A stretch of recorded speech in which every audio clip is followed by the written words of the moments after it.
जो आपको अभी दिया मैंने CPP नंबर 6 5 दिए थे इससे पहले, इसमें सवाल वगैरह नहीं है। एक उस थ्योरम का नाम दिया है जो पहले कभी आपको बताई गई थी। अर्नशो थ्योरम नाम आया है कि इक्विलिब्रियम, अच्छा ये बात आई थी पीछे कि equilibrium can never be stable along all the direction. कुछ ऐसा कोई पॉइंट आया था कि जब आप इलेक्ट्रिक फील्ड के एंड में ना, इलेक्ट्रिक फील्ड की शुरू से पहले 4 कूलम्स लॉ के एंड में थे, तो उसमें बताया होगा कि ऐसा पॉसिबल ही नहीं है कि हर डायरेक्शन में इक्विलिब्रियम स्टेबल हो। बताओ ये बताया था कि नहीं बताया? तो मैं अभी बताऊंगा ना फिर इसके, ठीक है। एक तो ये नहीं बताया, ठीक है। एक तो अर्नशो थ्योरम में ये बताएंगे। एक जो F बराबर Q1 अपॉन डिस्टिंग है, ये कहाँ वैलिड होता है कहाँ नहीं, वो बताएंगे।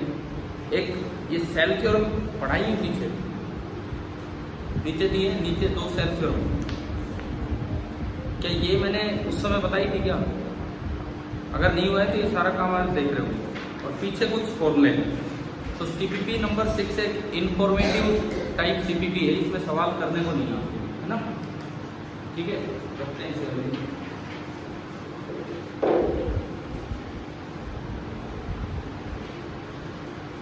तो आपको एक क्वेश्चन दिया था जो बोर्ड पे बना हुआ है, कल दिए थे लास्ट में करने को, और मैंने आपको फॉर्मूले बताए थे E परपेंडिकुलर और E पैरेलल के फॉर्मूले।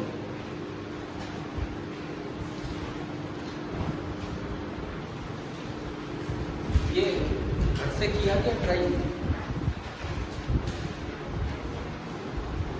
हाँ भाई, आप चारों में से किसी ने ट्राई किए वो बताओ। किए? ठीक है। हमारे जो फॉर्मूले हैं, सबसे पहली बात E परपेंडिकुलर। देखो यहाँ जो फील्ड होगा, इस T पॉइंट पे जो फील्ड होगा, उसमें दरअसल 2 चीज़ें होंगी, 2 कंपोनेंट्स होंगे उस P पॉइंट के फील्ड में। कौन कौन से 2 कंपोनेंट? एक तो उधर की तरफ E परपेंडिकुलर और एक नीचे की तरफ E पैरेलल, है ना। ये 2 होने। E परपेंडिकुलर का क्या फॉर्मूला होता है? कल ही बताया था, K lambda by R sine of θ1 plus sine of θ2। And E parallel का क्या फॉर्मूला होता है? K lambda by R into cos of जो भी छोटा एंगल होगा माइनस जो बड़ा, छोटा या नीचे वाला बनता है, तो cos of θ1 minus cos of θ2। अब हमें ये फॉर्मूले लगाने थे, लेकिन इसका तरीका सुनिए कैसे होगा। आपको लैम्डा दे रखा है, लैम्डा को दिया हुआ है 3×10⁻⁹ कूलम पर मीटर, नैनो हमने यूज करके, ठीक है। लैम्डा के बाद R भी दे रखा है, R कितना दे रखा है? 27 मीटर। तो एक बार इन दोनों की मदद से हम K लैम्डा बाई R निकाल लें। एक बार इन दोनों की मदद से हम निकाल लें K लैम्डा बाई R। कितना आ रहा है बताओ एक बार K lambda by R? Just value put करके K नॉर्मल और नो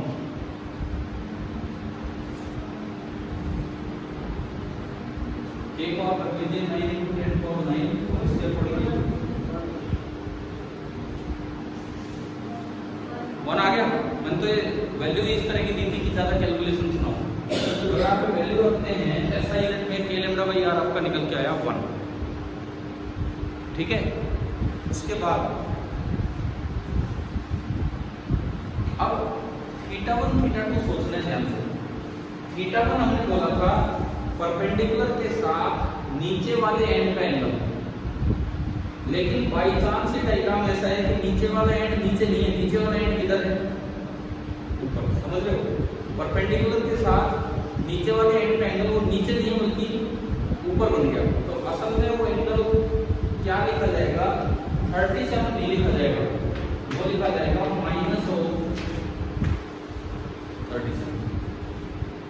इसका रीजन भी मैं आपको दे दूँ।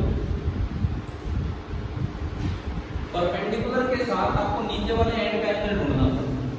अभी ऐसे देखते हैं नीचे वाला एंड, भाई θ1 हमारा बनना चाहिए था नीचे, और θ2 किधर बनना चाहिए था? ऊपर, थीटा 2 तो ऊपर दिख रहा है शायद आपको, समझ आ रहा है? तो बताएगा ये परपेंडिकुलर लाइन है, अपर एंड मोनोलाइन का रखा, ये एंगल तो ऊपर दिख रहा है सीधा सीधा। थीटा 2 तो मेरा कितना होगा, थीटा 2 तो फिक्स है, कितना है 53। प्रॉब्लम थीटा 1 में आ रही है, ये माइनस क्यों लिखा आप इसका रीजन सुनिए। थीटा 1 एंगल नीचे बनना था कि ऊपर बनना था, नीचे। तो चलो भैया आप ढूंढ करो नीचे, नीचे कहीं एंड मिले, ढूंढ करो नहीं मिला घूम करो, ठीक है। मतलब आप अगर नीचे घूमेंगे तो आपको ना ये इतना बड़ा एंगल घूमना पड़ेगा, तब जाके आपको एंड मिलेगा। समझ आ रहा है क्या? ऊपर वाला एंड तो आपको बड़ी आसानी से ऊपर मिल गया, ऊपर वाला एंड तो परपेंडिकुलर से 53 डिग्री ऊपर मिल गया। नीचे वाले एंड को घूमने की तलाश में लिखना तो इतना बड़ा एंगल होगा, और ये जो इतना बड़ा ये जो एंगल है this is 360 degree minus 37 degree, agree बताओ। And for trigonometric ratio sin theta cos theta tan theta 360 minus theta is equal to minus theta, ठीक है। तो ये आपका बनेगा, ये बनना तो ये था 360 डिग्री माइनस 37 डिग्री, लेकिन हमारे लिए काम का एंगल है माइनस 37 डिग्री। तो आप इस चीज को ऐसे आसानी से याद करो, परपेंडिकुलर डाल के अगर कोई एंड नीचे है, परपेंडिकुलर डाल के अगर कोई एंड नीचे है तो नीचे वाले एंड का एंगल नीचे ही बने तो वो पॉजिटिव एंगल लेना, ऊपर वाले एंड का एंगल ऊपर ही बने तो वो नेगेटिव लेना, पॉजिटिव लेना। अगर नीचे की तरफ से एंगल बनना चाहिए तो वो ऊपर दिख रहा है, तो वो पॉजिटिव की बल्कि क्या लेना होगा, नेगेटिव। क्या समझ आ गया? सिमिलरली अगर ये पॉइंट याद में जाए यहाँ और यहाँ, तो क्या होगा, अगर ये पॉइंट याद में जाए यहाँ होता तो नीचे वाला एंड तो नीचे ही एंगल बना रहा है, तो थीटा 1 तो क्या हो जाता पॉजिटिव, और ऊपर वाला एंड जो घूम के आ रहा होता मतलब उसे हम जो भी एंगल होता है माइनस के साथ होता। समझ आया ना? ये इस सवाल में जो बात आपको सीखनी थी वो यही, ठीक है। अब देखो, अब अगर मैं इसमें वैल्यूज रखूं के लैम्डा बाई आर तो आपका 1 हो गया, यहाँ भी के लैम्डा बाई आर 1 हो गया।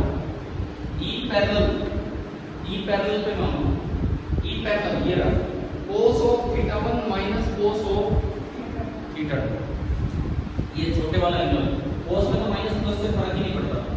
cos ऑफ माइनस 37 कितना होगा, cos 37, और ये 3 4 5 वाले ट्रायंगल हम याद रखते ही इन 37 और 53 के लिए।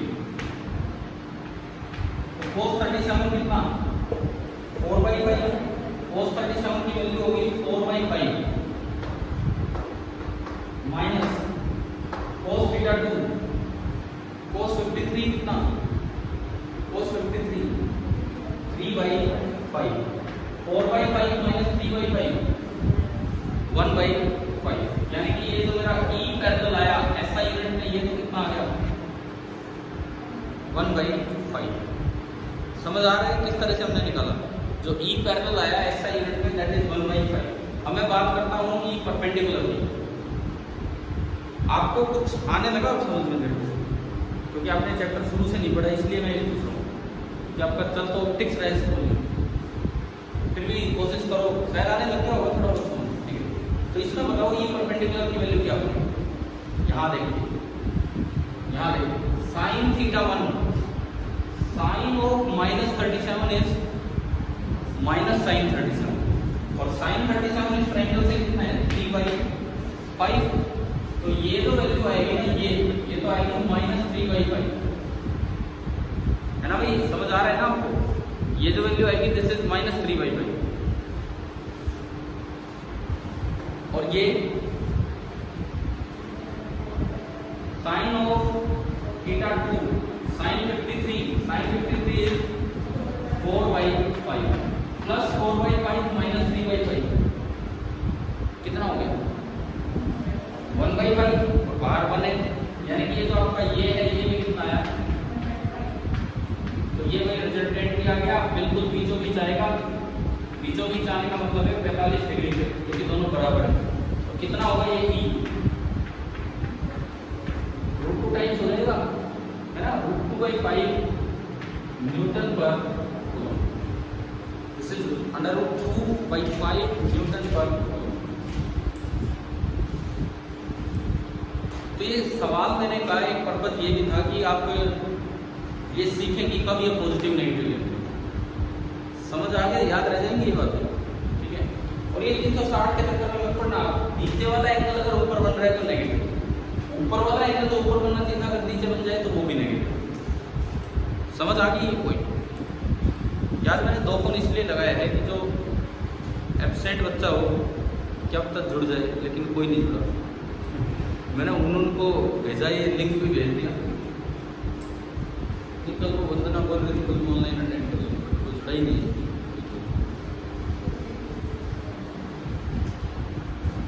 बिठा दूँ, हो गया।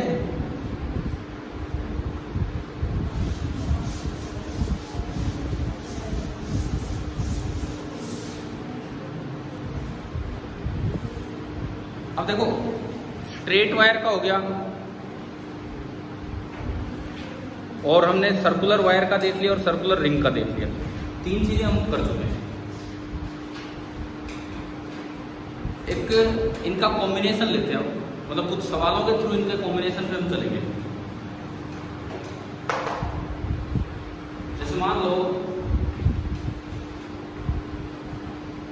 ये एक लॉन्ग वायर है,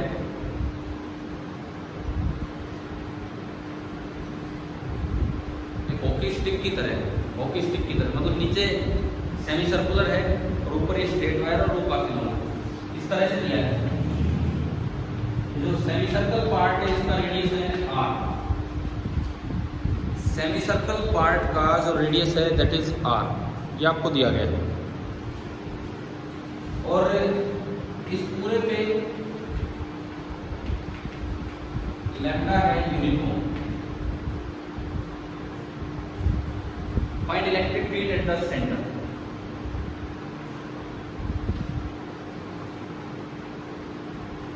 Find electric field at the center. Center पे आप फील्ड निकालिए।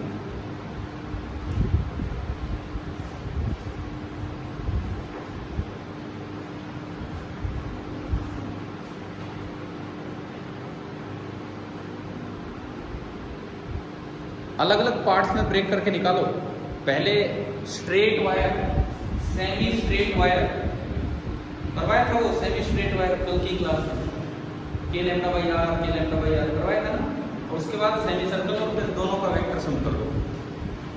और सुपरपोजिशन प्रिंसिपल हमें कहता है कि स्ट्रेट वायर का उससे प्रभावित नहीं होगा, उसका स्ट्रेट वायर करो आप।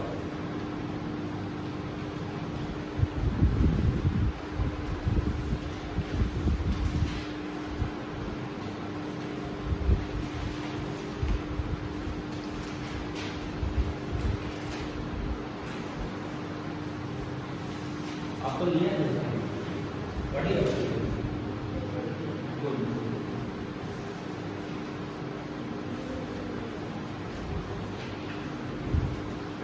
वैसे करते थे क्या कल स्कूल?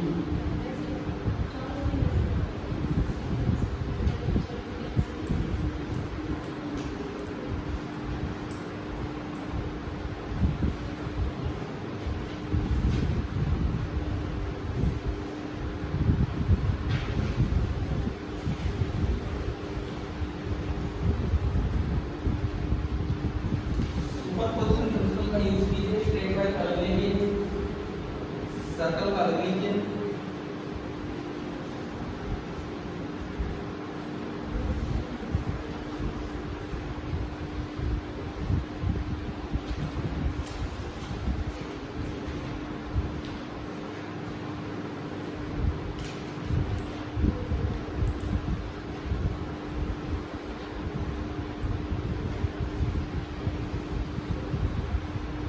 चलो देखो मैं बताता हूँ आपको, इधर देखिए। ये सबसे पहले एक सेमी स्ट्रेट वायर है, इससे ये सी पॉइंट कितनी दूर रखा हुआ आर रेडियस। तो इसका फील्ड क्या कल हमने नहीं निकाल दिया था कि के लैम्डा बाई आर इधर होगा और के लैम्डा बाई आर इधर होगा।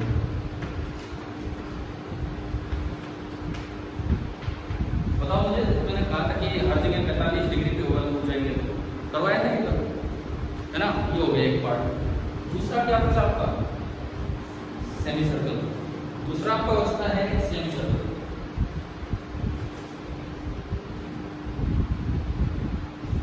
इसके नीचे ये एक सेमी सर्कल है। तो सेमी सर्कल का जो एंगल है बीच में 180 डिग्री, तो एंगल बाइसेक्ट करते हुए आएगा तो ऊपर आएगा, है ना भाई। इसका फील्ड ऊपर आएगा। सर्कुलर आर्क का क्या formula? 2k lambda by r into sine of alpha by 2। sin 91 होता है। अब ये बड़ा आसान हो, 2k लैम्डा बाई और ऊपर k लैम्डा बाई r, नीचे तो ऊपर कितना होता है? k लैम्डा बाई r और k लैम्डा बाई r उधर, k लैम्डा बाई r इधर और k लैम्डा बाई r उधर। समझ आ रहा है? क्लियर हो रहा है?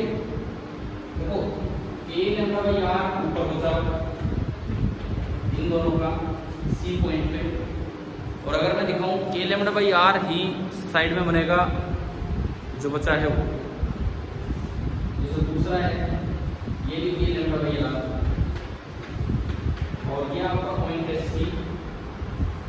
रिजल्टेंट कितना आया? तो E एट C बना √2k लैम्डा बाई r, और हमें एंगल भी पता लग रहा है इधर की तरफ बनेगा, इधर की तरफ जाएगा रिजल्टेंट यूं √2k lambda by r at an angle of 45 degree.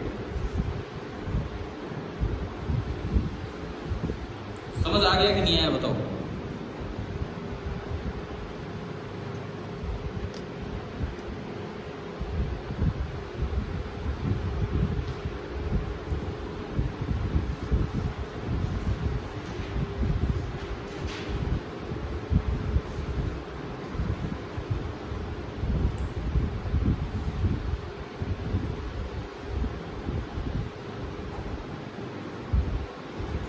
अब आप अगला सवाल करके देखो, ये नोट हो गया? मैं इसी में थोड़ा सा बढ़ा रहा हूं इसको।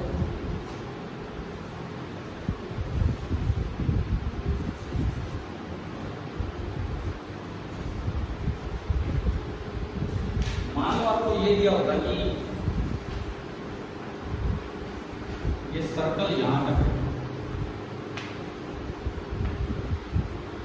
बस ये 90 डिग्री पर है, रेडियस आ रहा है। अब बताना है find net field at point C।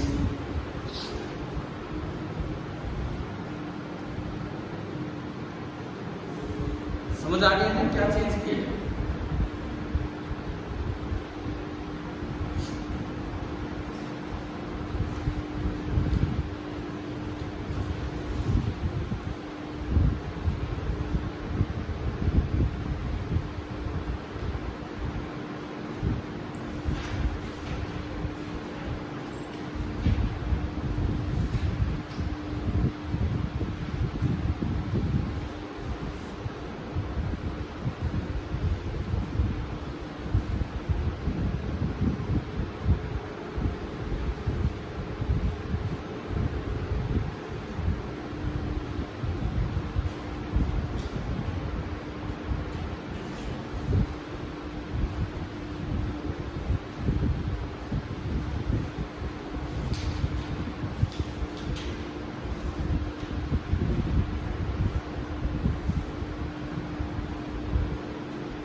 बता दिया अपना आंसर। और कोई?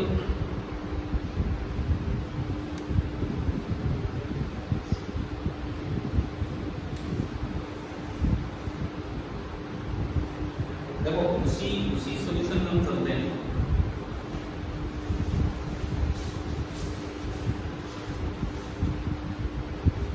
सेमी वायर का कोई होगा, इस सेमी वायर का, सेमी स्ट्रेट वायर का तो दो पार्ट बनेंगे, k लैम्डा बाई r नीचे और k लैम्डा बाई r, है ना। इसके अलावा एक 3/4 सर्कल हो रहा है, 3/4 सर्कल हो रहा है। इस 3/4 सर्कल ने सेंटर पे कितना एंगल बना रखा है? कितना एंगल बना रखा है?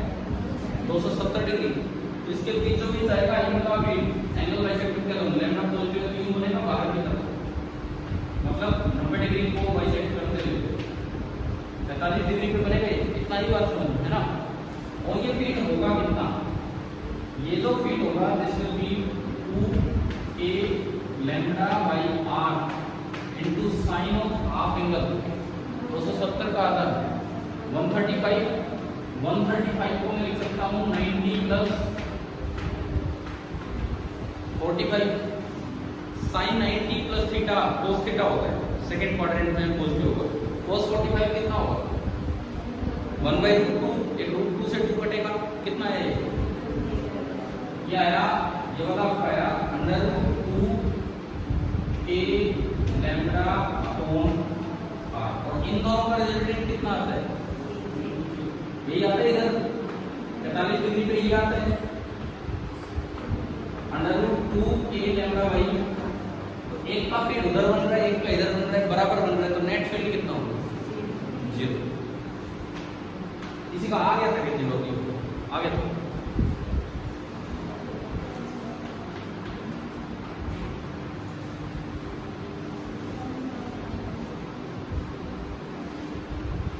एक बार आईआईटी के पेपर में खाली ये इतना कॉम्बिनेशन भी नहीं आया, एक बार जेईई के पेपर में खाली एक क्वार्टर दिखा रखा था। एक क्वार्टर मतलब 1/4, ठीक है, 1/4 दिखा रखा था। सेंटर पे ओरिजिन था, एक्स एक्सिस था, वाई एक्सिस था, और केवल ई पूछा था आई कैप जे कैप। तो पहले वो निकाल के और फिर उसके क्या कर देना, कंपोनेंट, समझ गए हो ना। तो वो मुझे याद नहीं जेईई में था कि जेएम में था। आईआईटी के भी 2 पेपर चलते रहते साथ साथ, JEE 12th वालों के लिए, JEM BSc वालों के लिए। तो जिसमें भी आया था वो ये क्वेश्चन था इस तरह, वो क्वेश्चन इंटरचेंज भी होते रहते कई बार, इस तरह का काम। तो अब आपको ये कॉम्बिनेशन यूज तो करना आ गया ढंग से। मतलब हम कंटिन्यूस चार्ज के फील्ड डिस्ट्रीब्यूशन की हमने शुरुआत की, पहले रिंग का निकाला, फिर स्ट्रेट वायर का निकाला, इनफाइनाइट का जो एनसीईआरटी का क्वेश्चन नंबर 30 था, फिर उसमें फाइनाइट वायर के फॉर्मूले दिए, सेमी इनफाइनाइट का उसमें यूज किया। समझ आ रही है सारी चीज़ें। फिर हम इनके कॉम्बिनेशन पे गए। अब आप मुझे एक बात बताओ, क्या आप ये जानते हो कि ट्राइंगल का सेंट्रोइड क्या होता है, ऑर्थो सेंटर क्या होता है, सर्कम सेंटर क्या होता है, इन सेंटर क्या होता है, और एक्स सेंटर क्या होता है? क्यों 10वीं नहीं करके आए क्या?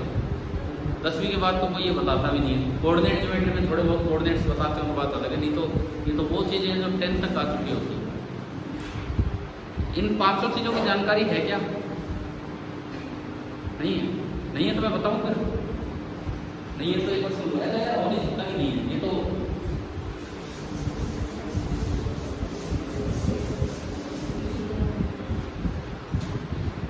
अच्छा ये तो पता होगा 3 तरह की ट्राइंगल होती है, इक्विलेटरल, दूसरी आइसोसेल्स, तीसरी स्केलर। तो मैं जनरल ट्राइंगल ले रहा हूँ, स्केलर ट्राइंगल, है ना। पर तो फिजिक्स से तो सोचो क्या हो गया बीच में, फिजिक्स में ये है कहीं ना कहीं यूज करेंगे।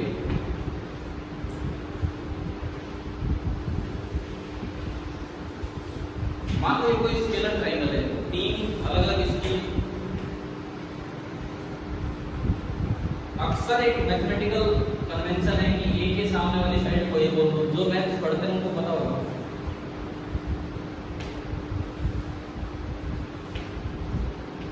स्मॉल सी, इस तरह से हम अक्सर रिप्रेजेंट करते हैं। अब देखो सबसे पहले तो कॉमन सा सेंटर जो मोस्ट इंपोर्टेंट सेंटर मानते हैं ट्रायंगल का, वो सेंट्रोइड होता है। आपने क्यों नाम लिया सेंट्रोइड का? मैं तो आपके पीछे पीछे बोल रहा था, आप बोले सेंट्रोइड होता है, क्यों? नहीं, कोई तो कारण होगा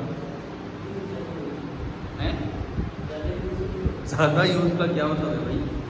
चलो कोई नहीं, सेंट्रोइड होता क्या है ये बताओ। Point of intersection of median.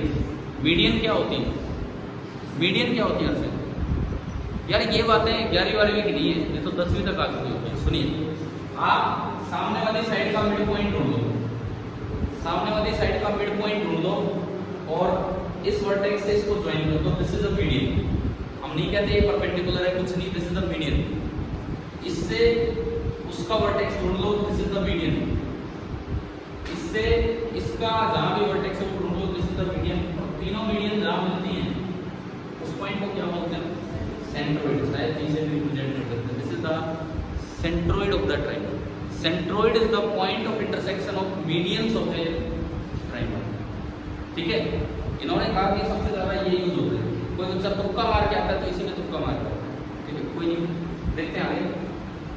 दूसरा, ये तो गया मीडियन। मीडियन का मतलब है इनको बराबर बराबर बांटा, ज्वाइन किया, वो मीडियन। मीडियन का पॉइंट ऑफ इंटरसेक्शन जो है दिस इज द सेंट्रोइड। पहला सेंटर मेरा है।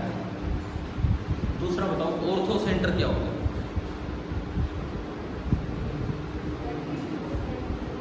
Ortho centre altitudes. आप एल्टीट्यूड डालिए, ऑर्थो सेंटर का ये मतलब है आपने कोई भी एक ट्रायंगल ली, जैसे कि एक ट्रायंगल ली ABC, इससे आप इस पे डाल दीजिए परपेंडिकुलर, जहां भी हो जाए ये एल्टीट्यूड, समझ गए? इससे दूसरी साइड पे आप डाल दीजिए परपेंडिकुलर, जहां भी हो जाए। मैं नहीं कह रहा मिड पॉइंट में जाएगा, जहां भी हो जाए। और इससे तीसरी साइड पे डाल दीजिए परपेंडिकुलर, तीनों एक ही जगह मिलेंगे और उस पॉइंट को हम बोलते हैं क्या? Ortho centre. मीडियन तो हो गया पॉइंट ऑफ इंटरसेक्शन ऑफ ना, सेंट्रोइड तो हो गया point of intersection of medians, ortho centre हो गया point of intersection of altitudes. ठीक है, तीसरी बात circum centre. Circum centre again कोई आपने एक ट्रायंगल ली, कैसे भी triangle, in general scalar triangle. Again आपने एक ट्रायंगल ली, इस पर साइड का मीडियन ना मिड पॉइंट ढूंढो और उस पे एक परपेंडिकुलर डालो। This is the perpendicular bisector. ठीक है, तीनों साइड्स के परपेंडिकुलर बाइसेक्टर, तीनों साइड्स के परपेंडिकुलर बाइसेक्टर जहां आके मिलते हैं उस पॉइंट को हम बोलते हैं सर्कम सेंटर। तो बेसिक मैथ्स कभी नहीं भूलना चाहिए। बेसिक मैथ्स ही नहीं, बेसिक साइंस एंड मैथ्स, ये तो आप चाहे 11वीं में जाके कुछ ले लीजिए, कोई फर्क नहीं पड़ता उससे, मेडिकल नॉन मेडिकल जो भी है। लेकिन जो 10th तक की बेसिक चीजें हैं, साइंस मैथ्स, वो नहीं भूलनी चाहिए हमें, उनके बिना तो दिक्कत आती है। सर्कम सेंटर आगे समझ। एक और बच गया, कौन सा? दो और बच गए वैसे। एक और जो ट्रायंगल सेंटर होगा कौन सा? इन सेंटर। इन सेंटर क्या होता है बताओ, क्या बच गया? इसका point of intersection angle bisector. एक तो बच्चे कॉन्फिडेंटली बोल रहे हैं, और हो सकता है मे भी हो सकता है उनके कई 11वीं में आ गया हो इसलिए कॉन्फिडेंटली बोल रहे हो। 10वीं तक के दम पे भी तो कोई बात करे ना। देखिए ये एक एंगल है, इंटरनल एंगल का बाइसेक्टर, मतलब मुझे कोई मतलब नहीं हो कहाँ गया, बस ये एंगल बराबर है। एक ये बाइसेक्टर और एक फिर इसका बाइसेक्टर, ये तीनों एक जगह मिलेंगे। इस पॉइंट को हम बोलते हैं क्या? ट्रायंगल का इन सेंटर। ठीक है, और एक्स सेंटर क्या होता है? देखो मान लो आपने ये बढ़ा दिया, इस साइड बढ़ा दिया, एक एक्सटीरियर एंगल ये बना, एक एक्सटीरियर एंगल ये बना, इसका बाइसेक्टर जहां मिलेगा वहां इसका इंटरनल एंगल बाइसेक्टर है। दो का एक्सटीरियर और एक का internal interior angle bisector centre जहाँ आगे मिल रहे हैं उसे बोलते हैं एक्स सेंटर। तो एक्स सेंटर तो इधर भी होगा, इधर भी होगा, इस तरह से। तो मेरे लिए जो ट्राइंगल के अंदर के 4 सेंटर हैं वो कौन कौन से हैं? सेंट्रोइड, मीडियंस का इंटरसेक्शन, ऑर्थो सेंटर, एल्टीट्यूड्स का intersection, circum centre, perpendicular, bisector का इंटरसेक्शन, और चौथा इन सेंटर किसका? Angle bisector, internal angle bisectors का। ठीक है, अब क्यों हम इन चीजों पे गए देखते हैं। सपोज आपको यूं बोला जाए कि भाई आपके पास ना एक रोड थी, एक फ्लेक्सिबल रोड है जिसकी लीनियर चार्ज डेंसिटी लैम्डा है और वो लैम्डा यूनिफॉर्म। एक फ्लेक्सिबल रोड है जिसकी लीनियर चार्ज डेंसिटी लैम्डा है और लैम्डा यूनिफॉर्म। ठीक है, इस रोड की जो टोटल लंबाई है that is a plus b plus c। Road की टोटल लंबाई है a plus b plus c, और मैंने इसे ट्रायंगुलर फॉर्म में, फ्लेक्सिबल है तो मैं कैसे पेंट कर सकता हूँ? मैंने क्या किया, इससे एक ट्रायंगल बना दिया।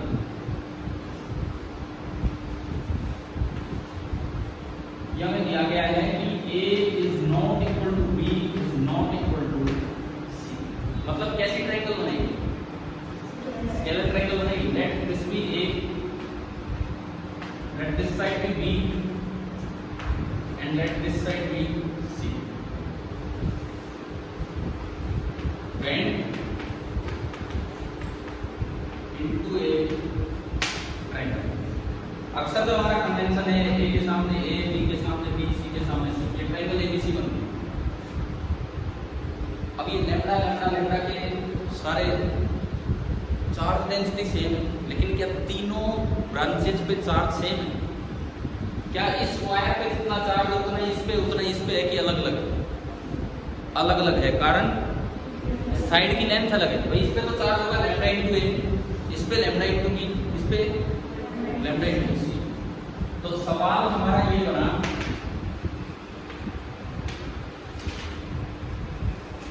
where is the E net 0 inside the triangle? ऐसा कौन सा पॉइंट है? आपको 4 सेंटर बता दिए, आप कैसे सोच समझ के बताएं ऐसा कौन सा पॉइंट होगा जहां पे सारे फील्ड कैंसिल आउट हो रहे होंगे? देखो लैम्डा सेम है हर वायर का, ऐसा कौन सा पॉइंट है जहां सारे फील्ड कैंसिल हो रहे होंगे? और ये बड़ा अच्छा सवाल है। ऐसा नहीं कि कोई तुक्का मारोगे तो क्या मारोगे? आप बताओ, अगर मान लो इसमें तुक्का लगाना और 4 सेंटर आए तो क्या क्या तुक्का लगा के? सेंट्रोइड। क्यों? क्योंकि वो सबसे ज़्यादा यूज होता है। सबसे ज़्यादा बच्चे तो -1 लेके आते हैं, सेलेक्ट होने वाले बच्चे कम होते हैं, ज़्यादा तो वही होते हैं जो सेलेक्ट नहीं होते हैं। सबसे ज़्यादा यूज तो वो होते हैं जो हमें उल्टा पटक देते हैं। तो इसमें कैसे कैसे करें हम आगे?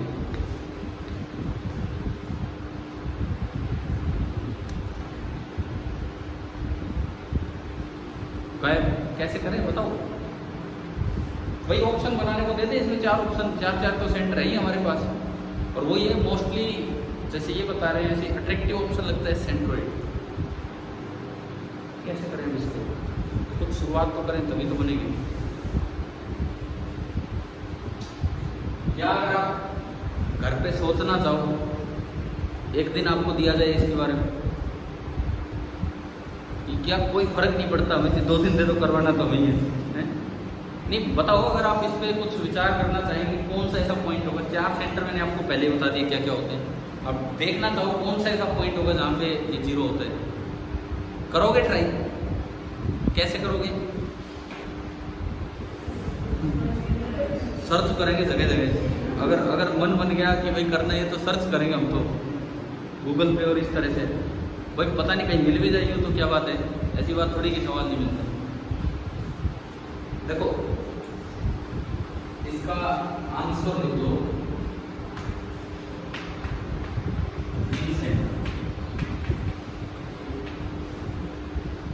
मतलब ऐसा सेंटर जो हम अक्सर नहीं सोचते वो वाला इन सेंटर। एंगल बाइसेक्टर्स का पॉइंट ऑफ इंटरसेक्शन। और अगर कभी, ये तो मैं एक रिजल्ट की तरह बता दिया आपको, अभी आएंगे इसके प्रूफ पे, मैंने आपको रिजल्ट की तरह बता दिया, समझ आ रहा है? अगर एक ऐसी ट्राइंगल आपने बना ली जिसमें हर तरफ चार्ज डेंसिटी सेम है, मैं नहीं कह रहा चार्ज सेम है, लेकिन चार्ज डेंसिटी सेम है, तो कौन सा ऐसा पॉइंट होगा उस ट्राइंगल में जहां नेट इलेक्ट्रिक फील्ड 0 होगा? इन सेंटर। तो इसके लिए एक और भी चीज हमें पता होनी चाहिए। अगर सवाल इस तरह बन के आ जाए, सपोज इस तरह बन के आ जाए कि आपको कोऑर्डिनेट्स दे रखे हों x1 y1 z1, x2 y2 z2, हो सकता है ना ऐसा? और इसके कोऑर्डिनेट दे दिए जाए x3 y3 z3, और पूछ ले भाई उस पॉइंट के कोऑर्डिनेट बताओ जहां पे नेट फील्ड 0 है। अब वो ये तो नहीं लिख रहा इन सेंटर, सरकम सेंटर, ऑर्थो सेंटर, आपको इतना तो आता है इन सेंटर, लेकिन इन सेंटर के कोऑर्डिनेट निकालने नहीं आते, तो हो गया ये सवाल। परंतु मुझे लगता है कि अगर आप थोड़ा बहुत मैथ्स पढ़ते हैं, हाँ जी साक्षी जी बताओ इन सेंटर के कोऑर्डिनेट क्या होते हैं? अगर ये ट्राइंगल है, ये साइड लेंथ है, इन सेंटर के कोऑर्डिनेट नहीं। आप तो नॉन मेडिकल के छात्र हो, इसलिए मैं पूछता हूँ आपसे। आप बताओ ये पता है लड़कियों में से या लड़कों में से किसी को पता है? ये बताओ। आप तो सही बोल रहे हैं, इसका पता ही आपको। किस किस को पता है भाई? हाथ ऊपर करो, बताओ। ए देखो, पहले मैं एक्स कोऑर्डिनेट बताता हूँ, इन सेंटर का एक्स कोऑर्डिनेट भाई कहीं तो होगा इन सेंटर, कहीं तो होगा इन सेंटर, उसका कुछ एक्स होगा, कुछ वाई होगा, कुछ जेड होगा। हाँ जी साले की होगी। देखो ए ये कोई लेंथ है into x1 opposite x coordinate, plus b into x2, अब वो गड़बड़ हो जाती है, b into x2 plus c into x3 upon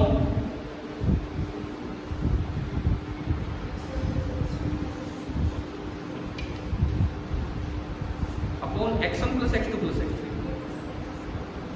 तो इतना कंफ्यूज क्यों होना है? देखिए a into x1 plus b into x2 plus c into x3 divided by a plus b plus c। अरे भाई किस किस को याद आ रहा है कि ऐसा है? पढ़ा है? कहाँ पढ़ा है? मैथ्स में। मैथ्स में आता है कोऑर्डिनेट ज्योमेट्री में कोऑर्डिनेट। कितने बच्चों के पास नॉन मेडिकल है? तो ये बताओ कोऑर्डिनेट ज्योमेट्री कहीं स्टार्ट हुई है आपको? कोऑर्डिनेट ज्योमेट्री तो उसमें आता होगा ये फॉर्मूला, ऐसा है। सुनो बातें नहीं, मुझे भी कोई बहुत ज़्यादा याद नहीं है, लेकिन मैं लगभग मुझे आइडिया है कि शायद ऐसा ही फॉर्मूला होगा, क्योंकि ये काम आता है। नेक्स्ट बताओ अगला कोऑर्डिनेट क्या बनेगा? ए ये है और opposite a/1 plus b/2 plus c/3 upon a plus b plus. Next बोलो az1 plus bz2 plus cz3 upon a plus b plus. और आप जाके एक बार कंफर्म कर लेना भाई, मेरे को तो ऐसा ही याद है कि ऐसा कुछ फॉर्मूला हुआ करता है इन सेंटर का, ठीक है? यही है, एक बार जाके जो नॉन मेडिकल के स्टूडेंट्स हैं अपना कंफर्म कर लेना, यही मिलेगा। तो ये याद तो हो जाएगा आपको। अब देखो ये कितना अच्छा सवाल बन जाता है अगर यूँ ही आ जाए कि एक ट्राइंगल है, चार्ज डेंसिटी सेम है, तीनों कोऑर्डिनेट्स दे रखे हैं, लेंथ दे रखी है, लेंथ ना भी दे रखी है तो भी आप निकाल सकते हो। डिस्टेंस फार्मूला से ABC निकल सकते हैं, आता है डिस्टेंस फार्मूला लगाना।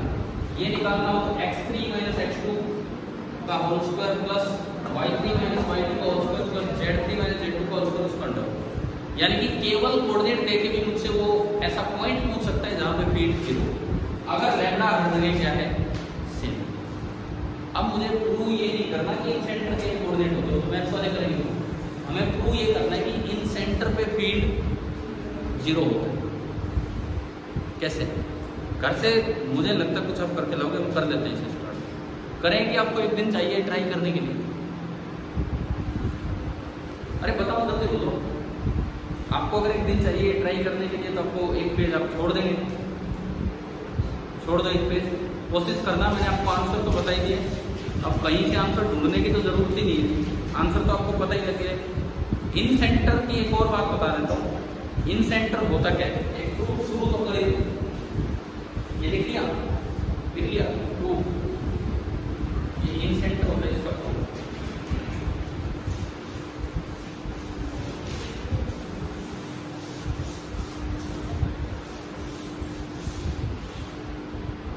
यार अगर देखो ऐसे रिजल्ट्स आप याद ही नहीं रखते जाओगे फाइनल एग्जाम के लिए, और बाई चांस कोई तो आएगा कहीं से सवाल, तो इसका मतलब हम काफ़ी पीछे रह रहे हैं अपने कॉम्पिटिटर्स से, जो हमारे साथ तैयारी कर रहे होंगे बच्चे उनसे।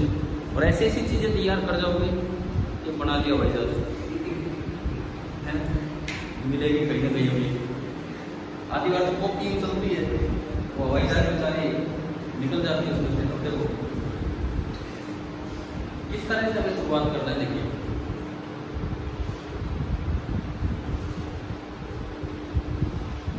कोई भी है ट्रायंगल है,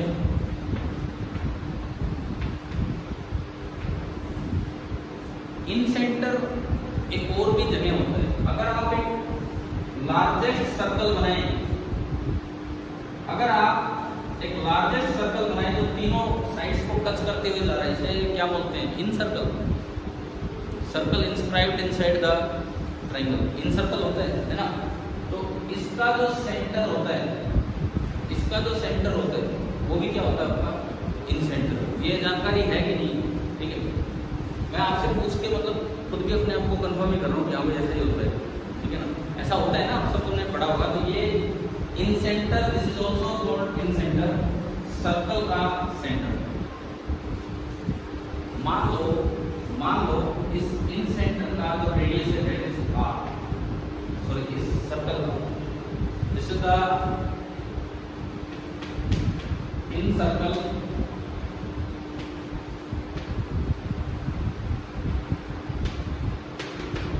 ऑफ रेडियस r रेडियस का एक इन सर्कल बनाया, और जो i इसमें बन गया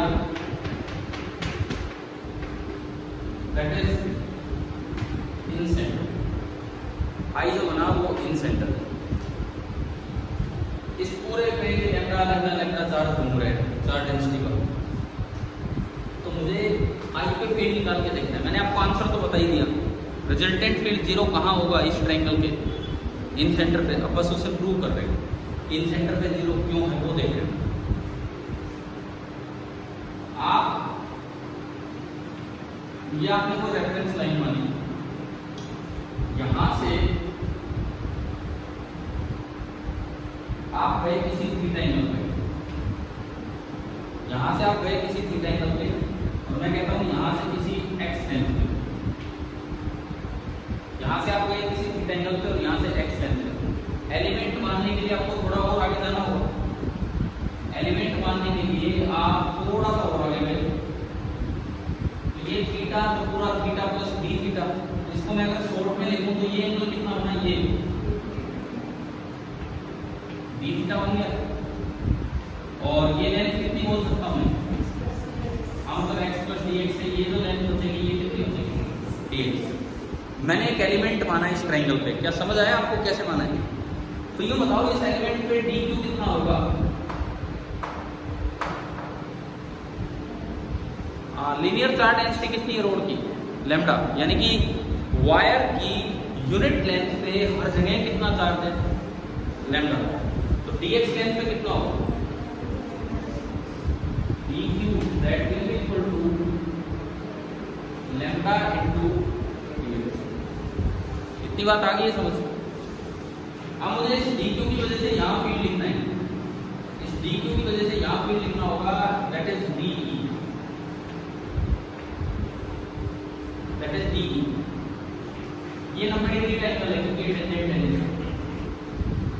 ये दूरी कितनी, ये दूरी, अगर ये r है ये थीटा है तो ये लेंथ कितनी, देखो मैं d लिखता हूँ, सुनो और समझो इसको ध्यान से। बाय कूलम्ब्स लॉ,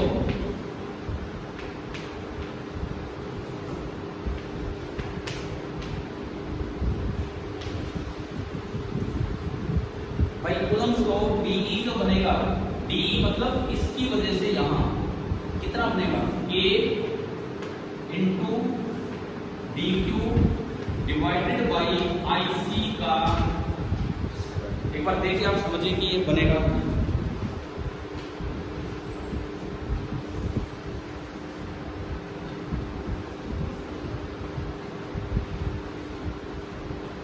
हाँ भाई वो ये आ रहा है समझ, आ रहा है ना समझ, K into D Q upon distance का स्क्वायर। IC में यहां से निकालूं, इस ट्राइंगल में अगर मैं cos थीटा लगाऊं तो बेस अपॉन हाइपोटेन्यूज लिख सकता हूं, है ना, समझ आ गया। cos theta base upon hypotenuse r upon IC, तो IC कितना आ गया r इंटू सेकेंड थीटा, दिख रहा है ढंग से। मैंने ये इसमें पुट किया जो डी आया DE that is equal to K into D Q कितना है lambda dx upon r square secant square theta, K into lambda dx upon r square secant square theta.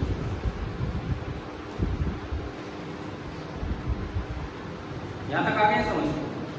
अब मैं इस इधर तो dx है और इधर वेरिएबल कौन है थीटा। ये कल परसों भी ऐसा ही काम हुआ था, हमारे 3 वेरिएबल आ गए थे, कल ही तो हुआ था, तो उसे हमने एक वेरिएबल में कन्वर्ट किया था।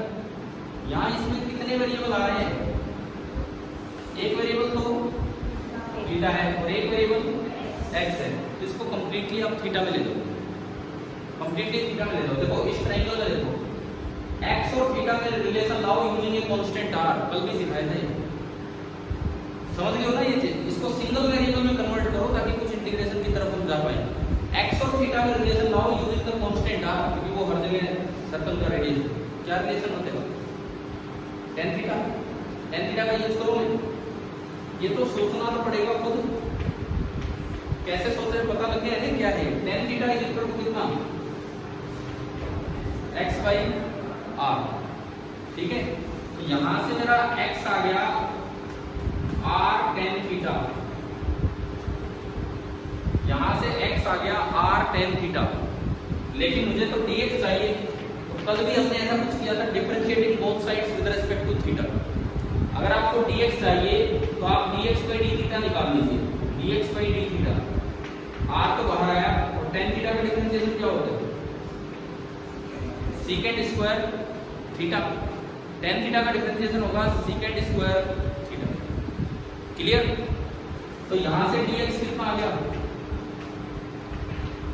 r secant square theta d theta.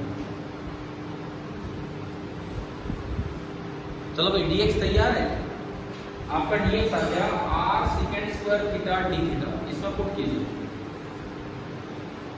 इसमें पुट किया आपने ये डी कितना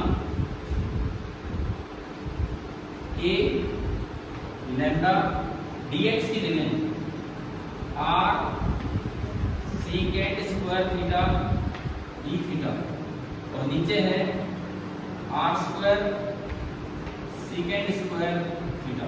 सीकेंट स्क्वायर थीटा से सीकेंट स्क्वायर थीटा गया, एक r से r भी है, मत काटो साथ मत काटो, r से r मत काटो। जो डी आया अल्टीमेटली जो डी आया मैं इधर लिखता हूँ, ये जो डी आ रहा है this is k into lambda into r d theta और अपॉन r स्क्वायर। एक बार यहां तक पहुंचिए कि भाई डी कैसे निकाला हमने। ये तार को मत काटो, इससे एक अच्छा सा रिजल्ट मिलेगा। क्या क्या समझ क्लियर है? यहां तक तो थोड़ा सा मैथमेटिक्स का। अब यहां सोचने के लिए बताने के बाद कुछ नहीं होता, लेकिन फर्स्ट टाइम सोचने के लिए आप बताओ, क्या ये k क्यू को r स्क्वायर टाइप दिख रहा है आपको? k क्यू को r, जैसे मैंने इतना चार्ज समेट के कहां रख दिया, कितनी दूर r डिस्टेंस, ये चार्ज है कितना lambda into r d theta, यानी कि r d थीटा लेंथ का चार्ज है। तो एक बार इसका इसमें लॉग क्या होगा, कहां है r d थीटा लेंथ, कहाँ है आर डी थीटा लेंथ? ये देखो, ये एक सर्कल है, इन सर्कल एक सर्कल है जिसका रेडियस कितना है आर, और ये बीच का एंगल कितना है डी थीटा। तो इस पार्ट की लेंथ कितनी बनेगी आर डी थीटा, और लीनियर चार्ज डेंसिटी है लैम्डा, तो इस पार्ट पे जो चार्ज होगा, अगर मैं ये मान लूं कि ये भी लैम्डा का है, अगर मैं ये मान लूं कि ये भी लैम्डा का है, तो इस पार्ट पे चार्ज कितना होगा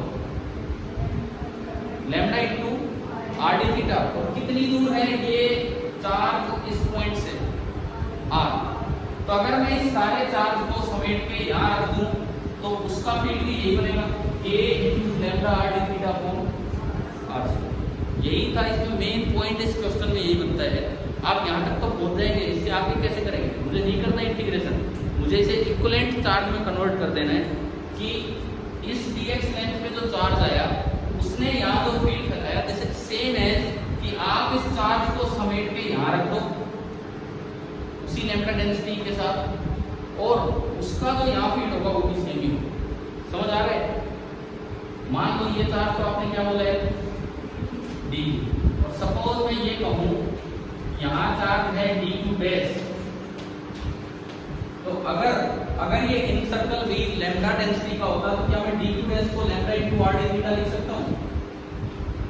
बताओ, क्योंकि आर डी थीटा इसकी लेंथ है। So this is the same as you can say D is equal to K into D Q dash upon R square. इसका क्या मतलब है कि पूरी ट्रायंगल का हर एक चार्ज समेट के कहाँ रखा जा सकता है? कहाँ? इन सर्कल पे। तो इस ट्रायंगल को मैं रिप्लेस कर सकता हूँ एक इन सर्कल से जिसका रेडियस कितना है आर है, और जिस पे लीनियर चार्ज डेंसिटी कितनी है लैम्डा। ठीक है, for calculating the field at in centre, मैं एक लाइन बोलता हूँ यहाँ पे, अगर आप ये याद पहुंच गए भाई, अगर ये कॉन्सेप्ट नहीं समझ आया तो बताना अभी, क्योंकि फिर आज नहीं समझ आया होगा फिर तो और गायब हो जाएगा। अगर अभी भी बता दो नहीं समझ आया तो मैं दोबारा समझाऊँ। क्या सभी को क्लियर हो गया क्या किया हमने? तो एक लाइन लिखना है इसके बाद, हो गया ये नोट किया? So for calculating the field at in centre, so for calculating the field at in center we can replace the triangle by an in circle having the same uniform linear charge density lambda, having the same uniform linear charge density lambda, having the same uniform linear charge density lambda.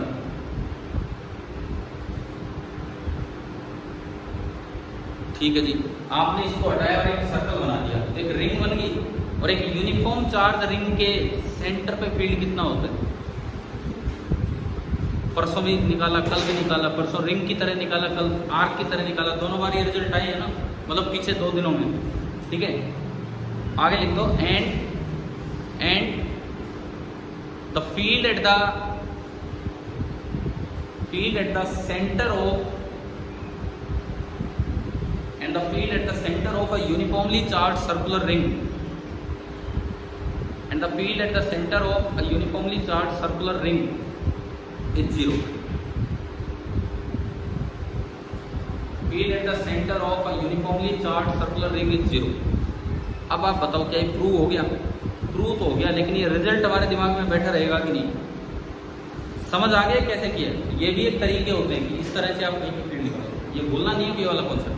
अब सुनो, discrete charge के बाद हम लोग गए continuous charge पे। Continuous charge का field generation में पहला हमने लिया रिंग का, दूसरा लिया आर्क का, तीसरा लिया स्ट्रेट लॉन्ग वायर का, चौथा लिया फाइनाइट वायर का, और फिर उनके कॉम्बिनेशन पे आज की क्लास। अब 1D के बाद अब हम चलेंगे अगली क्लास में 2D पे।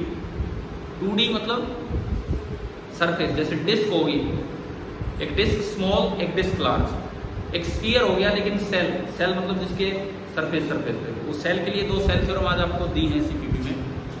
2D के बाद चलेंगे 3D पे, जिसमें पूरा गोला हो जाएगा भरा हुआ, और फिर हम चलेंगे इसके इफेक्ट पे। क्या ये कॉन्सेप्ट क्लियर हो गया? ठीक है।